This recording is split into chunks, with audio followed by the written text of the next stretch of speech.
Good morning दोस्तों। Dictation start होगी कुछ सेकंड बाद। मुफ्त की सौगात मामले को सर्वोच्च न्यायालय ने गंभीर मुद्दा माना है। प्रधान न्यायाधीश ने कहा कि सरकारी धन का उपयोग बुनियादी ढांचे को मजबूत बनाने और विकास कार्यों पर होना चाहिए, न कि चुनावों में वोट बटोरने के लिए मुफ्त की सौगात पर खर्च करने के लिए। इस पर अदालत ने निर्वाचन आयोग को भी फटकार लगाई है, पर इसे लेकर अदालत से बाहर राजनीतिक दल आपस में गुत्थम गुत्था हो रहे हैं, खासकर भाजपा और आम आदमी पार्टी।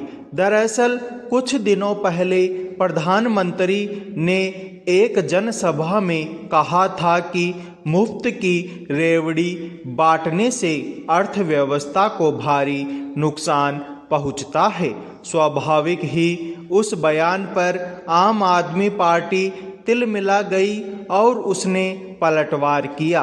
फिर मुफ्त की योजनाओं को लेकर सर्वोच्च न्यायालय में चुनौती दी गई। तब अदालत ने केंद्र के साथ साथ उन दलों से भी जो बिजली, पानी वगैरह की मुफ्त की सुविधाएं उपलब्ध कराते हैं, जवाब मांगा था। गुरुवार को उन्हीं हलफनामों के बाद सुनवाई हो रही थी। तब अदालत ने निर्वाचन आयोग से पूछा कि क्या चुनावों के समय राजनीतिक दल उसे अपने घोषणा पत्र उपलब्ध कराते हैं। निर्वाचन आयोग ने ऐसी किसी व्यवस्था से इनकार कर दिया।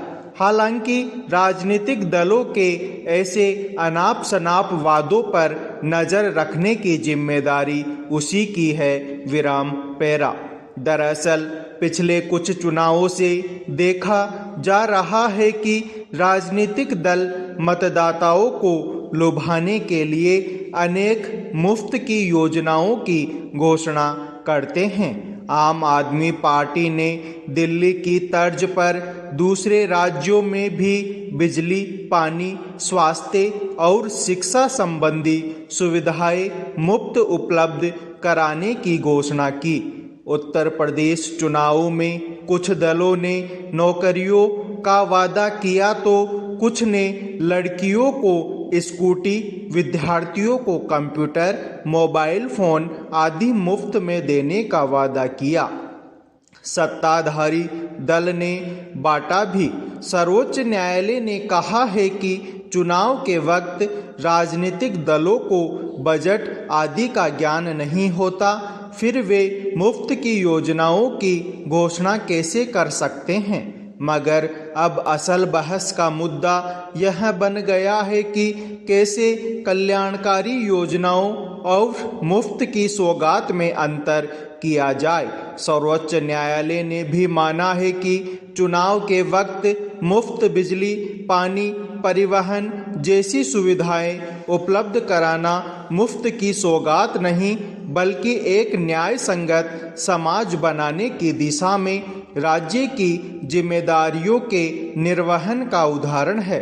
अब आम आदमी पार्टी केंद्र सरकार पर हमलावर है कि वह बड़े उद्योगपतियों को करों में भारी छूट देकर जिस तरह उन्हें उपकृत कर रही है और आम लोगों पर करों का बोझ बढ़ा रही है, क्या वह न्याय संगत है।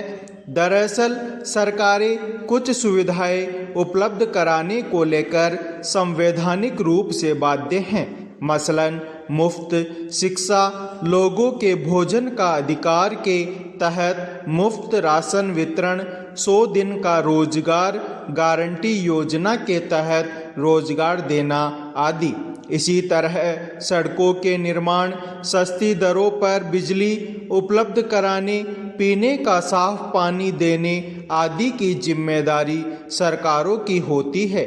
ये सब काम कल्याणकारी योजनाओं के तहत आते हैं, मगर कई बार सरकारें चुनाव के मद्देनज़र कई ऐसी योजनाएं भी चलाती हैं जिससे करदाता से जुटाई पूंजी का अपव्यय होता है।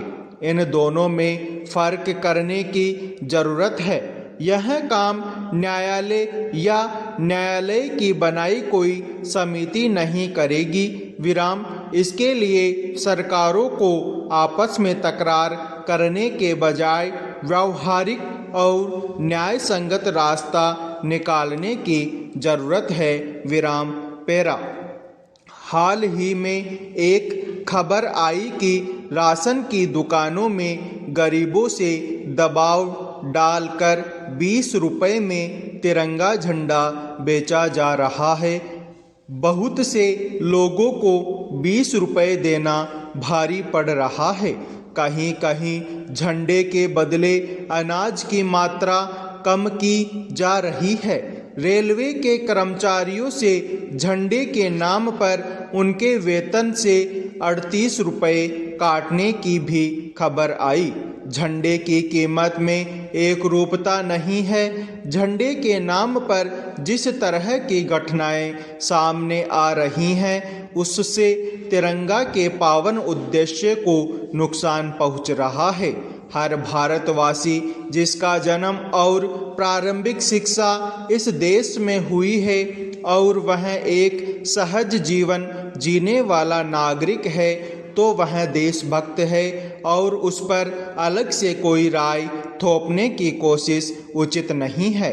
आज़ादी के अमृत वर्ष में घर घर तिरंगा फहराकर जश्न मनाना अच्छा विचार है, पर गरीबों पर खरीदने के लिए दबाव डालना किसी भी दृष्टि से उचित नहीं है।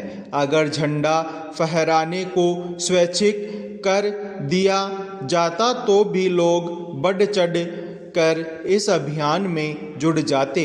अच्छा होता अगर सरकार कोई कोष तैयार कर गरीबों को झंडे वितरित करने की कोशिश करती या स्वयंसेवी संस्थाएं गरीबों की बस्तियों में जाकर हर घर में झंडा फहरा देती। इसके लिए आने वाले खर्च को देश के कुछ बड़े उद्योगपति वहन कर अपनी देशभक्ति को अभिव्यक्ति कर सकते थे। देश ने उन्हें बहुत दिया है और दे रहा है।